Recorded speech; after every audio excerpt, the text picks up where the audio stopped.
আসসালামু আলাইকুম। আজ নিয়ে এসেছি আপনাদের জন্য মজাদার পুডিং রেসিপি। প্রথমে যে প্যানে পুডিংটা রেডি করব সেই প্যানে 3 চামচ চিনি,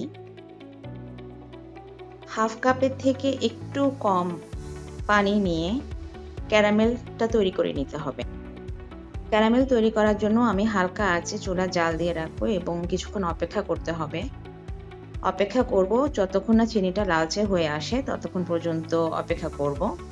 এই পর্যায়ে চুলা বন্ধ করে দেব। এখন একটি বাটিতে আমি 4টি ডিম নিয়েছি। 4টি ডিম নিয়ে কিছুটা লবণ মিক্স করে নিলাম। ভালোভাবে মিক্স করে নিতে হবে।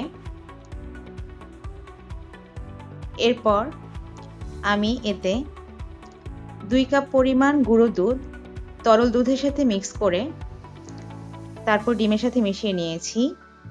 এরপর দিব 1 কাপ পরিমাণ চিনি,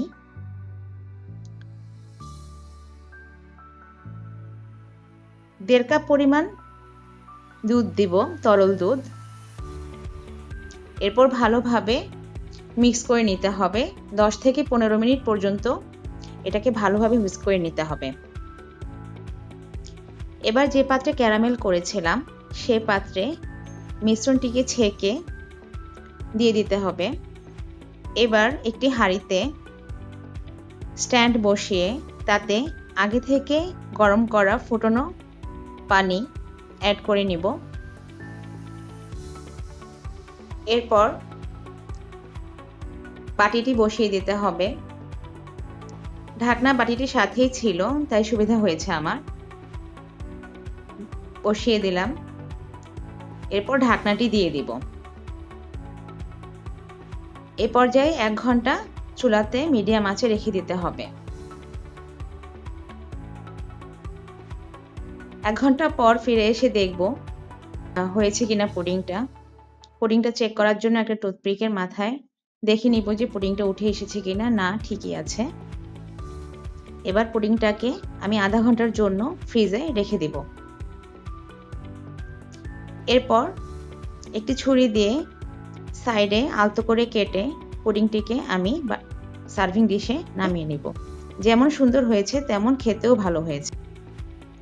আমি একটু কড়াই ক্যারামেলই পছন্দ করি, তাই ক্যারামেলটিকে আমি একটু কড়া করে নিয়েছি। আমার বাচ্চারা এবং আমার বাসায় যারা আছে তারা ক্যারামেলটা একটু কড়াই পছন্দ করে,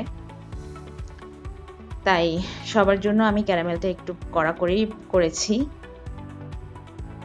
খেতে খুবই অসাধারণ হয়েছে। গুঁড়ো দুধটা দেওয়ার কারণে ভিতরের যেই কনসিস্টেন্সি এটা একটু থিক হবে এবং এটাতে পুডিংটা ভেঙে ভেঙে আসবে না। দেখুন আমার পুডিংটি কত সুন্দর কনসিস্টেন্সি হয়েছে, খেতে অসাধারণ হয়েছে। সাবস্ক্রাইব দিয়ে পাশে থাকুন, ভালো লাগলে লাইক দিবেন। ধন্যবাদ।